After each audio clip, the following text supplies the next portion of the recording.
Hello friends, welcome back to our channel. Friends, ఈ వీడియోలో మనం ఈరోజు అన్ని న్యూస్ పేపర్లో వచ్చేటువంటి ఇంపార్టెంట్ ఎడ్యుకేషన్ అప్డేట్స్తో పాటు చాలా ముఖ్యమైనటువంటి కరెంట్ అఫైర్స్ కూడా రావడం జరిగింది. ఈరోజు అయితే చాలా ఇంపార్టెంట్ కరెంట్ అఫైర్స్ ఉన్నాయి. వీడియోని ఎక్కడా స్కిప్ చేయకుండా ఎండ్ వరకు చూడండి. చూసే ప్రతి ఒక్కరు ఖచ్చితంగా లైక్ చేయండి. డైలీ 1 to 2 hours వర్క్ చేసి దాదాపుగా 8 న్యూస్ పేపర్ చదివి ఇన్ఫర్మేషన్ మీకు అందించడం జరుగుతుంది. చాలామంది మన వీడియోస్ని చూస్తున్నారు కానీ లైక్ చేయట్లేదు. ఖచ్చితంగా లైక్ చేయండి. ఈ వీడియోకి అయితే నేను 1000 లైక్స్ ఎక్స్పెక్ట్ చేస్తున్నాను. ఇది ఎవరికైతే యూజ్ ఉంటుందో వారికి షేర్ చేయండి. అదేవిధంగా సబ్స్క్రైబ్ చేసుకొని చూడండి. రెగ్యులర్గా మీకు జాబ్ అప్డేట్స్ అంతాయి. మన ఛానల్కి సంబంధించిన టెలిగ్రామ్ గ్రూప్లో కూడా జాయిన్ కాండి. సో దాంట్లో కూడా రెగ్యులర్గా జాబ్ అప్డేట్ షేర్ చేస్తున్నాను. మీకు చాలా యూజ్ ఉంటుంది. ఆ గ్రూప్లో కంపల్సరీ జాయిన్ కాండి. ఫ్రెండ్స్, మన ఛానల్ ద్వారా మన యాప్లో ఉన్నటువంటి చాలా కోర్సెస్ పైన కొన్ని ఆఫర్స్ అయితే ఉన్నాయి. సో వీటికి సంబంధించి ఇక్కడ మనకు గ్రూప్ 1 ప్రిలిమ్స్కి సంబంధించి తెలుగు మీడియం ఇప్పుడు 199 రూపీస్కే ఫుల్ కోర్స్ అయితే అందిస్తున్నాం. ఇంగ్లీష్ మీడియం వచ్చేసి 299 రూపీస్ ఉంది. ఇంకా group 1 prelims test series English medium అని తెలుగు మీడియం కలిపి 250 రూపీస్కి అందిస్తున్నాం. సో ఇవి మీకు సబ్జెక్ట్ వైజ్గా టాపిక్ వైజ్గా అయితే ఈ టెస్ట్లు ఉంటాయి. ఇంకా current affairs PDF last 12 months సంబంధించి 49 రూపీస్ అయితే ఉంది. తెలంగాణ ఉద్యమ చరిత్ర 150 రూపీస్ ఉండేటువంటి దీన్ని మేము ఇప్పుడు 120 రూపీస్కి అందిస్తున్నాం. 3000 బిట్స్ అయితే ఉంటాయి. చాప్టర్ వైజ్గా ఇక్కడ మీకు బిట్స్ ఉంటాయి. అండ్ తెలంగాణ చరిత్ర కూడా దాదాపుగా 2000 బిట్స్ అనేటువంటి చాప్టర్ వైజ్ బిట్స్ అయితే ఉంటాయి. 99 రూపీస్కి దీన్ని అందించడం జరుగుతుంది.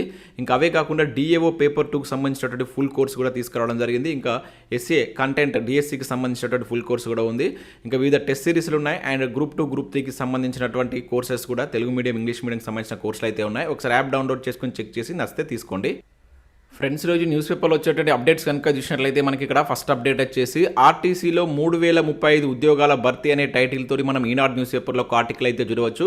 ప్రభుత్వ తుది పరిశీలనలో ప్రతిపాదనలు జాబితాలో అత్యధికంగా 2000 డ్రైవర్ పోస్టులు అని చెప్పేసి ఇక్కడ ఇవ్వడం జరిగింది. సో కొత్త నోటిఫికేషన్ల కోసం వెయిట్ చేస్తున్న ప్రతి ఒక్కరు వీడియోని ఖచ్చితంగా లైక్ చేసి మీరు ఏ నోటిఫికేషన్ కోసం వెయిట్ చేస్తున్నారని కింద కామెంట్ చేయండి. సో ఇక్కడ ఇన్ఫర్మేషన్ కనుక చూసినట్లయితే రోడ్డు రవాణా సంస్థ ఆర్టీసీలో 3000 పైచీలకు పోస్టులను భర్తీ చేసే అవకాశాలు ఉన్నాయి. సో ఈ మేరకు ఆర్టీసీ పంపినటువంటి ప్రతిపాదనలను ప్రభుత్వం పరిశీలిస్తుందని చెప్పేసి ఇక్కడ చూడవచ్చు. సంస్థలో కారుణ్య నియామకాలు మినహా గత 10 ఏళ్లలో పోస్టులు భర్తీ లేకపోవడం, ఏటా పదవి విరమణలతో ఖాళీలు పెరుగుతుండడంతో ఉన్నటువంటి సిబ్బందిపై పనిభారం పెరుగుతుంది. మరోవైపు మహాలక్ష్మి పథకంతో ఆర్టీసీలో ప్రయాణికుల సంఖ్య 15 లక్షల మంది పెరిగారు. సో ఆక్యుపెన్సీ రేషియో 60% నుంచి 100% చేరింది. సో దీంతో సిబ్బంది అదనంగా మరికొన్ని గంటలు పని చేయాల్సి వస్తుంది. సో ఈ క్రమంలో 3000 పోస్టులు భర్తీ దసరాని పరిశీలిస్తున్నామని చెప్పేసి ఉద్యోగులపై పని భారాన్ని తగ్గిస్తామని మంత్రి పొన్నం ప్రభాకర్ తెలిపినట్లుగా ఇక్కడ చూడవచ్చు. సో దానికి సంబంధించి ఇక్కడ ఈ పోస్టుల భర్తీ కోసం సంస్థపై వేతనాల రూపంలో ప్రతి నెల 8.40 కోట్ల ఏడాదికి, అదేవిధంగా 100.8 కోట్ల మేరకు అదనపు భారం పడుతుందని చెప్పేసి ఆ సంస్థ లెక్క కట్టినట్లు ఇక్కడ చూడవచ్చు.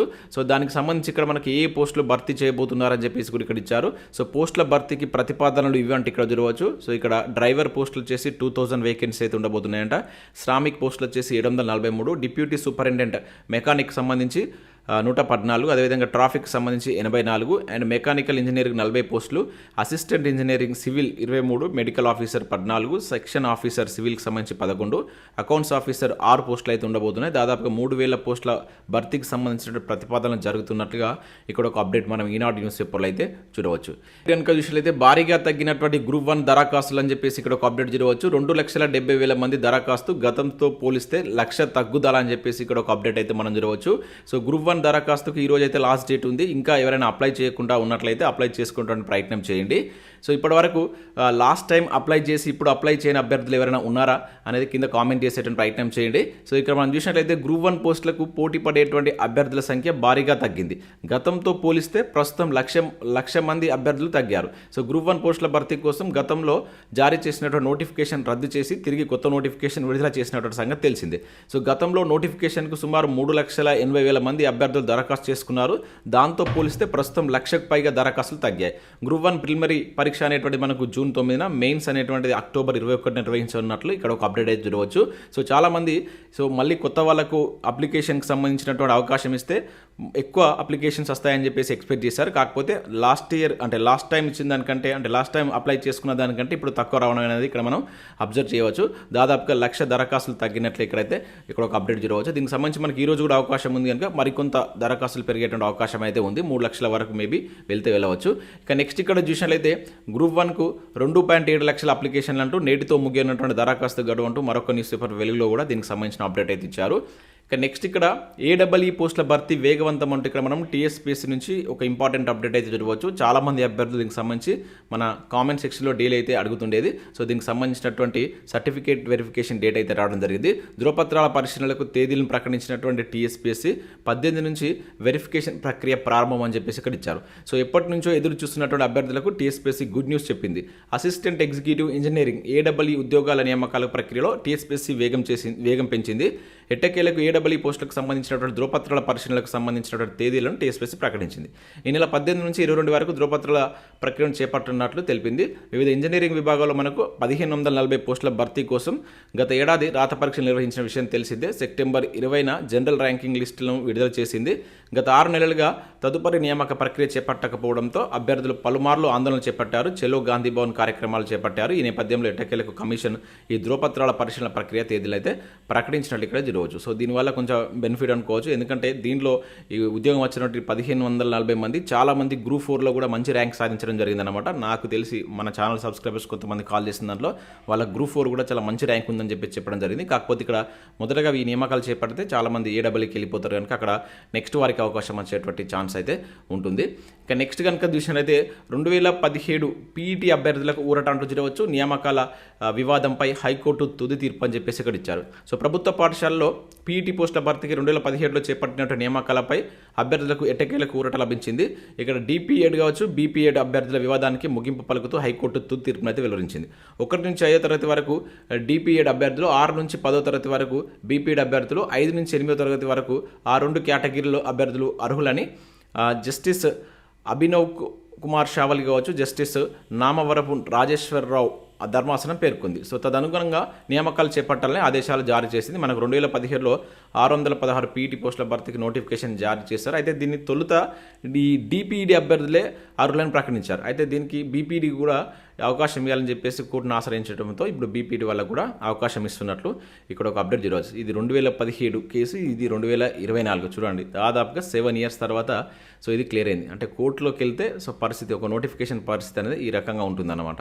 సో నెక్స్ట్ ఇక్కడ చూసినట్లయితే 2011 కంటే ముందు డిగ్రీ పాస్ అయితే DSCకి అర్హులే అంటే ఇక్కడ మనం చూడవచ్చు. పాస్ పర్సెంటేజ్తో తొలగింపులకు పాస్ పర్సెంటేజ్ తొలగింపునకు సర్కార్ చర్యలు అంటే ఇక్కడ చూడవచ్చు. సో డిగ్రీలో మార్కులు తక్కువగా ఉన్న విద్యార్థులకు రాష్ట్ర సర్కార్ గుడ్ న్యూస్ చెప్పబోతుంది. ముఖ్యంగా 2011 కంటే ముందు డిగ్రీ పాస్ అయినటువంటి అభ్యర్థులందరినీ మార్కులతో సంబంధం లేకుండా DSCకి అర్హులుగా ప్రకటించేటువంటి చర్యలు చేపట్టినట్లు ఇక్కడ మనం చూడవచ్చు. ప్రస్తుతం DSC నోటిఫికేషన్లో డిగ్రీతో పాటు BPED పాస్ అయి ఉండాలి. డిగ్రీలో ఓసీలకైతే 50%, BC ST అలాగైతే ఇక్కడ మనకు ఎంత ఉండాలి, 45% మార్కులు ఉండాలి. అయితే DSC దరఖాస్తు చేసుకోవడానికి ఈ పర్సంటేజ్ ఉన్న వాళ్ళే అర్హులని చెప్పేసి అయితే పేర్కొంది. అయితే ఇక్కడ కొంతమంది అభ్యర్థులు కోర్టును ఆశ్రయించగా 2011 జూలై 29 కంటే ముందు పాస్ అయిన వారందరూ మార్కులతో సంబంధం లేకుండా, పాస్ పర్సంటేజ్ మార్కులతో సంబంధం లేకుండా టీచర్ పోస్టులకు అప్లై చేసుకోవచ్చు అని చెప్పేసి ఇక్కడ మనకు NCT గెజిట్ అయితే జారీ చేసినట్లు ఇక్కడ ఒక అప్డేట్ మనం చూడవచ్చు. ఇక నెక్స్ట్ చూసినట్లయితే 119 పోస్టుల భర్తీకి నోటిఫికేషన్ అంటూ ఒక అప్డేట్ జరగవచ్చు. Government medical college principal Lakshman Rao. So మనకు భద్రాద్రి కొత్తగూడెం జిల్లా నుంచి జిల్లాలో ఉన్నటువంటి గవర్నమెంట్ మెడికల్ కాలేజీల్లో ఖాళీగా ఉన్నటువంటి 119 పోస్టులకు సంబంధించిన నోటిఫికేషన్ అయితే జారీ చేశారు. దీనిలో ప్రొఫెసర్లు, అసోసియేటివ్ ప్రొఫెసర్లు, అసిస్టెంట్ ప్రొఫెసర్లు, సీనియర్ రెసిడెంట్స్, ట్యూటర్స్ లాంటి పోస్టులు అయితే ఉన్నాయి. సో ఈ నెల 16న వాకిన్ ఇంటర్వ్యూ అయితే ఉంటుంది. ఇంట్రెస్టెడ్ క్యాండిడేట్స్ ఒకసారి చూసుకోండి. అదేవిధంగా ఖమ్మం మెడికల్ కాలేజ్లో కూడా పోస్టుల భర్తీకి సంబంధించి కూడా ఒక అప్డేట్ అయితే వచ్చింది. మనం 2 days బ్యాక్ చూసాం కదా. సో మొత్తం స్టేట్ వైజ్గా కొన్ని పోస్టులు భర్తీ చేస్తున్నట్లుగా అయితే ఒక అప్డేట్ అయితే వచ్చింది కదా. సో అవి ఇట్లా డిస్ట్రిక్ట్ వైజ్ అయితే నోటిఫికేషన్స్ ఇస్తున్నారు. ఇంకా నెక్స్ట్ ఈనాడు ప్రతిభకు సంబంధించి కనుక చూసినట్లయితే ఇక్కడ రీజనింగ్ సంబంధించినటువంటి కొన్ని ప్రాక్టీస్ బిట్స్ ఇచ్చారు. దాంతోపాటుగా ఇక్కడ జనరల్ స్టడీస్, బయాలజీకి సంబంధించినటువంటి ప్రాక్టీస్ ప్రశ్నలు అయితే చూడవచ్చు. వీటిని డౌన్లోడ్ చేసుకొని మీరు ప్రాక్టీస్ చేసేటువంటి ప్రయత్నం అయితే చేయండి. సో ఇవి మనకు వివిధ న్యూస్ పేపర్లో వచ్చేటువంటి ముఖ్యమైనటువంటి education updates. Next current affairs చూద్దాం. చాలా ఇంపార్టెంట్ కరెంట్ అఫైర్స్ ఉన్నాయి. స్కిప్ చేయకుండా చూడండి. ఖచ్చితంగా లైక్ చేయండి. ఒకటే వీడియోలో ఎడ్యుకేషన్ అప్డేట్స్ అదేవిధంగా కరెంట్ అఫైర్స్ కలిపి అయితే మీకు అందించడం జరుగుతుంది. ప్రతిరోజు మీకు ఇన్ఫర్మేషన్ అయితే అందిస్తున్నాను. మీ నుంచి సపోర్ట్ అయితే ఉండాలి. కంపల్సరీ వీడియోని లైక్ చేసి మీ మిత్రులకు షేర్ చేసేటువంటి ప్రయత్నం చేయండి. సో ఈరోజు కరెంట్ అఫైర్ చూసే ముందు మనకు ఒక ఇన్స్పిరేషనల్ స్టోరీ అయితే ఈరోజు రావడం జరిగింది. ఒకసారి దీని అయితే చూద్దాం. ఇక్కడ చూసినట్లయితే సుప్రీంకోర్టు ప్రశంస అని చెప్పేసి ఇక్కడ మనం చూడవచ్చు. వంట మనిషి కుమార్తెకు సుప్రీంకోర్టు జడ్జిల సత్కారం అని చెప్పేసి ఇక్కడ ఇచ్చారు. సో హృదయాలను కదిలించేటువంటి అరుదైనటువంటి ఘట్టం సుప్రీంకోర్టులో చోటు చేసుకుంది. కోర్టులో వంట మనిషిగా పనిచేస్తున్నటువంటి అజయ్ కుమార్ సామల్ అనే వ్యక్తి కుమార్తె యువ న్యాయవాది ప్రజ్ఞ అమెరికాలో ఉన్నటువంటి కాలిఫోర్నియా కావచ్చు మిషిగన్ యూనివర్సిటీలో ఉపకార వేతనంతో న్యాయశాస్త్రంలో మాస్టర్ చేసేటువంటి అవకాశం వచ్చినట్లు ఇక్కడ మనం చూడవచ్చు. సో దీంతో బుధవారం ఉదయం కోర్టు ప్రారంభమయ్యే ముందు జడ్జీలు లాంజ్లో సిజేఐ జస్టిస్ డివై చంద్రచూడ్ సహా సుప్రీంకోర్టు న్యాయమూర్తులు అందరూ సమావేశమై కరతాళ ధ్వనులతో ప్రజ్ఞను అభినందించినట్లు ఇక్కడ మనం చూడవచ్చు. సో ఆమె తల్లిదండ్రులను సన్మానించారు. సో ఈ సందర్భంగా డివై చంద్రచూడ్ మాట్లాడుతూ దేశానికి సేవలు అందించేందుకు ప్రజ్ఞ మళ్ళీ భారత్కు తిరిగి వస్తుందని విశ్వసిస్తున్నానని చెప్పేసి చెప్పడం జరిగింది. ఇంకా రాజ్యాంగంపై రాసినటువంటి 3 పుస్తకాలపై సుప్రీంకోర్టు న్యాయమూర్తులందరూ సంతకం చేసి ఆమెకు బహుకరించినట్లు ఇక్కడ చూడవచ్చు. సో ప్రౌడ్ మూమెంట్ అనుకోవచ్చు. కష్టపడి చదివితే సో ఏదైనా సాధించవచ్చు అనే దానికి ఇది ఒక నిదర్శనంగా అయితే చెప్పవచ్చు. సో మీరు కూడా మీ యొక్క కష్టాన్ని నమ్ముకోండి, 100% మీరు ఏదైతే టార్గెట్ పెట్టుకున్నారో దానిలో సక్సెస్ అవుతారు. ఇక్కడ మనం న్యూస్ పేపర్లో వచ్చినటువంటి కరెంట్ అఫైర్స్ అయితే చూద్దాం. ఇక్కడ ఫస్ట్ కరెంట్ అఫైర్ కనుక చూసినట్లయితే డెవిన్ ఏఐ సాఫ్ట్వేర్ ఇంజనీర్ అని చెప్పేసి ఇక్కడ ఒక ఇంపార్టెంట్ కరెంట్ అఫైర్ చూడవచ్చు. ప్రపంచంలోనే ఏఐ ఆధారిత తొలి టెకీ అని చెప్పేసి ఇక్కడ ఇచ్చారు. సో ఇక్కడ ఇన్ఫర్మేషన్ చూసినట్లయితే మనకు సాంకేతిక రంగంలో ఎన్నో విప్లవాత్మక ఆవిష్కరణలకు కృత్రిమ మీద ఏఐ శ్రీకారం చూపెడుతుంది. సో న్యూస్ రీడర్గా మారి వార్తలు చదవడం కావచ్చు, సో పాఠశాల విద్యార్థులకు పాఠాలు బోధించడమే కాదు, ఇప్పుడు ఏకంగా సాఫ్ట్వేర్ ఇంజనీర్గా అవతారం ఎత్తి ప్రోగ్రామ్స్ రాసే స్థాయికి చేరుకున్నట్లు ఇక్కడ చూడవచ్చు. సో అమెరికాకు చెందినటువంటి స్టార్టప్ కంపెనీ అయినటువంటి కాగ్నిషన్ ఏఐ ఆధారిత సాఫ్ట్వేర్ ఇంజనీర్ను రూపొందించింది. సో డెవిన్గా నామకరణం చేసిందంట. సో ఏఐ ఆధారిత టెకీ ఇది ప్రపంచంలోనే మొట్టమొదటిది కావడం విశేషం అని చెప్పేసి ఇక్కడ ఇచ్చారు. సో ఈ స్టార్టప్ కంపెనీ పేరు గుర్తుంచుకోండి, దీనికి ఏం నేమ్ పెట్టారనేది కూడా చాలా చాలా ఇంపార్టెంట్. మనం రీసెంట్గా సో పాఠాలు బోధించేటువంటి ఏఐ ఆధారిత దాన్ని మనం ఆ సాఫ్ట్వేర్ని కూడా రీసెంట్గా మనం చూసాం. అది మన భారతదేశంలో ఒక రాష్ట్రం వాళ్ళు దాన్ని చేశారు. అది ఏ రాష్ట్రం అనేది కింద మీరు కామెంట్ చేసేటువంటి ప్రయత్నం చేయండి. అండ్ న్యూస్ రీడర్గా మారి వార్తలు చదివినటువంటి దాని పేరు కూడా మనం వార్తల్లో చూసాం. అదేంటనేది కూడా మీరు కింద కామెంట్ చేసేటువంటి ప్రయత్నం అయితే చేయండి. ఇక నెక్స్ట్ చూసినట్లయితే 22,217 అని చెప్పేసి ఇక్కడ చూడవచ్చు. 5 ఏళ్లలో జారీ చేసినటువంటి ఎలక్టరల్ బాండ్ అని చెప్పేసి ఇక్కడ ఇచ్చారు. సో వాటిలో 22,030 బాండ్లను వివిధ రాజకీయ పార్టీలు నగదు రూపంలోకి మార్చుకున్నాయి. మిగతా సొమ్ము పీఎం సహాయ నిధికి జమ. సుప్రీంకోర్టుకి ఇచ్చినటువంటి అఫిడవిటాలో ఎస్బీఐ. సో ఎస్బీఐ అధ్యక్షుడు రాష్ట్రపతికి రాసిన లేఖను ఖండించినటువంటి అసోసియేషన్ సభ్యులు. సో ఎస్బీఐ నుంచి బాండ్ల వివరాలు అందాయి, వాటిని గడువులోపు ప్రచురిస్తాం సిఈసి అని చెప్పేసి ఇక్కడ చూడవచ్చు. సో మన ఎలక్టోరల్ బాండ్లకు సంబంధించి గత 15 డేస్ నుంచి ఈ వార్తను మనం న్యూస్లో చూస్తున్నాం కనుక సో దీనికి సంబంధించిన కంప్లీట్ ఇన్ఫర్మేషన్ మీరు చదివడం ప్రయత్నం చేయండి. ఇక జపాన్ తొలి ప్రైవేట్ రాకెట్ కైరోస్ విఫలం అంటే ఇక్కడ చూడవచ్చు. సో మనకు జపాన్లో ప్రైవేట్ రంగంలో చేపట్టినటువంటి మొట్టమొదటి రాకెట్ ప్రయోగం అనేది విఫలమైంది.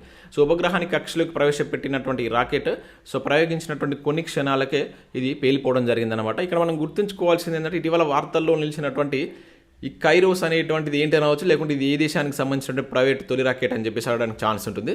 జపాన్ అని చెప్పేసి గుర్తుంచుకుని నేరుగా బిట్ అడగడానికి ఛాన్స్ ఉంటుంది. ఇక నెక్స్ట్ చూసినట్లయితే భారత నౌకాదళంలోకి 2 అత్యాధునిక యుద్ధ నౌకలు అని చెప్పేసి ఇక్కడ ఒక అప్డేట్ మనం చూడవచ్చు.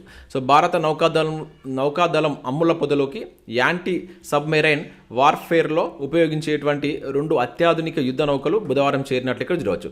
సో వీటికి ఐఎన్ఎస్ అగ్రే అదేవిధంగా ఐఎన్ఎస్ అక్షయ్ అనేటువంటి పేర్లు పెట్టారంట. సో ఈ కార్యక్రమంలో భారత వాయుసేన అధిపతి air chief marshal VR Chaudhari సతీ సమేతంగా పాల్గొన్నారు. సో 77.6 మీటర్ల పొడవు, 10.5 మీటర్ల వెడల్పు ఉండేటువంటి ఈ నౌకలు 25 నాట్స్ గరిష్ట వేగంతో ప్రయాణిస్తాయంట.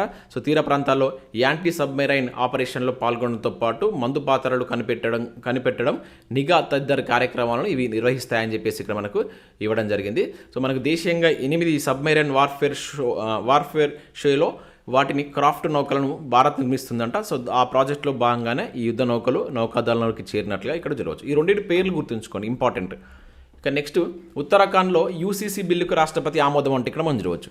సో ఉత్తరాఖండ్ అసెంబ్లీ ఫిబ్రవరి 7న ఆమోదించినటువంటి ఉమ్మడి పౌర స్మృతి యూసీసీ బిల్లుకు తాజాగా చట్టరూపం దాల్చింది. ఈ బిల్లుకు రాష్ట్రపతి ద్రౌపది ముర్ము ఈ నెల 11న ఆమోదం తెలిపినట్లుగా సో గెజిట్ అయితే జారీ చేశారు. సో దీంతో మనకు స్వాతంత్ర అనంతరం యూసీసీ ఆమోదించినటువంటి తొలి రాష్ట్రంగా మనకు ఉత్తరాఖండ్ అయితే నిలిచింది. చాలా ఇంపార్టెంట్ పాయింట్.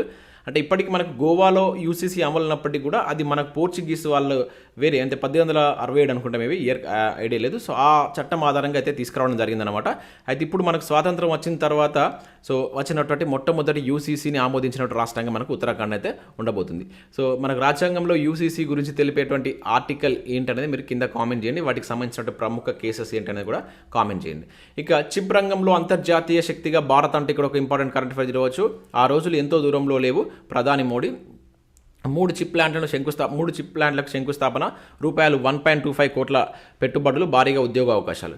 సో రీసెంట్గా మనకు క్యాబినెట్లో ఈ 3 చిప్ ప్లాంట్లకు సంబంధించి కేంద్రం అయితే ఆమోదం తెలపడం జరిగిందంట. వాటిని మనకు మోడీ గారు అయితే ప్రారంభించారు. ఈ ప్లేసెస్ చాలా చాలా ఇంపార్టెంట్ అండి. 3 ప్లాంట్స్ ఎక్కడ నిర్మించబోతున్నారని అడగడానికి ఛాన్స్ ఉంటుంది. గుజరాత్లో ఉన్నటువంటి ధోలేరా స్పెషల్ ఇన్వెస్ట్మెంట్ రీజియన్లో సెమీకండక్టర్ ఫ్యాబ్రికేషన్ ప్లాంట్ ఒకటి, అదే గుజరాత్లో ఉన్నటువంటి సనంద్ వద్ద మరొకటి, outsourced semiconductor assembly and test అనేటువంటిది. ఇంకా నెక్స్ట్ అస్సాంలో మారిగావ్ వద్ద మరొకటి అనమాట. ఈ 3, ఒకటి అస్సాంలో, 2 గుజరాత్లో ఒకటి సనంద్, అదేవిధంగా ధోలేరా వద్ద వీటిని అయితే నిర్మించబోతున్నారు. వీటికి సంబంధించి మనకు నిన్న మోడీ గారు శంకుస్థాపన చేయడం జరిగింది. మోస్ట్ ఇంపార్టెంట్ అంటే ఇది మనకు అడగడానికి ఎక్కువగా ఛాన్స్ అయితే ఉంటుంది. ఇక నెక్స్ట్ విషయంలో అయితే 17 మందికి మహిళా పురస్కారాలు అని చెప్పేసి ఇక్కడ చూడవచ్చు. లుక్మా కమ్యూనిటీ కిచెన్, అదేవిధంగా ఆర్పీఎఫ్ శక్తి టీంకు అవార్డులు మహిళా దినోత్సవం సందర్భంగా ప్రకటించింది ప్రభుత్వం. సో ఇక్కడ మహిళా దినోత్సవం సందర్భంగా 2024 ఏడాదికి రాష్ట్ర ప్రభుత్వం వివిధ కేటగిరీలో 17 మంది మహిళలకు అవార్డులు అయితే ప్రకటించిందట. సో వివరాలకు మహిళా సంక్షేమ శాఖ కార్యదర్శి వాకాటి కరుణ ఆ వివరాలు వెల్లడించాలి ఇక్కడ చూడవచ్చు. సో అవార్డుకి ఎంపికైనటువంటి కేటగిరీలు వాళ్ళ వివరాలు ఇక్కడ ఇచ్చారు. సో ఈ పేర్ల కంటే మీరు టోటల్గా ఎంతమందికి ఇచ్చారనేది గుర్తుంచుకోండి. 17 మందికి ఇవ్వడం జరిగింది. అది మనకు అడగడానికి ఎక్కువ ఛాన్స్ ఉంటుంది. ఇక వయసు నిర్ధారణకు స్కూల్ సర్టిఫికేట్లే కీలకం, సుప్రీంకోర్టు కీలక తీర్పు అంటే ఇక్కడ జరగవచ్చు. సో వయసు నిర్ధారణకు పాఠశాల ఇచ్చేటువంటి సర్టిఫికేట్లే మొదటి ప్రాధాన్యం ఇవ్వాలని సుప్రీంకోర్టు స్పష్టం చేసింది. ఇక్కడ చూసినట్లయితే స్కూల్ సర్టిఫికేట్ మున్సిపాలిటీ, అదేవిధంగా స్థానిక సంస్థలు ఇచ్చేటువంటి జన ధృవీకరణ పత్రం లేకపోతేనే చివరిగా వైద్యులు ఇక్కడ మనకు అసిఫికేషన్ పరీక్ష ద్వారా నిర్ధారించే వయసు ప్రామాణికంగా తీసుకోవాలని చెప్పేసి పేర్కొంది. అంటే ఇవన్నీ లేకపోతే నెక్స్ట్ ఇదనమాట. సో ఇక్కడ చూసినట్లయితే వినోద్ ఠాకర్ అనేటువంటి వ్యక్తి, ఈ కేసు పేరు వచ్చేసి వినోద్ ఠాకర్కి సంబంధించినటువంటి కేసు అనమాట. ఏ కేసులో అని చెప్పేసి అడగడానికి ఛాన్స్ ఉంటుంది. సో దీన్ని ఇక్కడ గుర్తుంచుకోండి. ఒక కేసు విషయంలో భాగంగా మనకి ఇక్కడ స్కూల్ సర్టిఫికేట్లే వయసు నిర్ధారణకు కీలకం అని చెప్పి సుప్రీంకోర్టు తీర్పు ఇచ్చింది. ఇది గుర్తుంచుకోండి ఇక్కడ. సో ఇవి మనకు వివిధ న్యూస్ పేపర్లు వచ్చినట్టు ముఖ్యమైనటువంటి ఎడ్యుకేషన్ అప్డేట్స్, అదేవిధంగా కరెంట్ అఫైర్స్. వీడియో నచ్చినట్లయితే లైక్ చేసి మీ మిత్రులకు షేర్ చేయండి. మన యాప్ను డౌన్లోడ్ చేసుకోండి. దీనిలో మీకు యూస్ఫుల్ కంటెంట్ ఉంది. చాలా ఆఫర్స్ అయితే ఉన్నాయి. ఒకసారి చెక్ చేసిన తర్వాత నచ్చితే కోర్సులు తీసుకోండి. Thanks for watching. Thank you.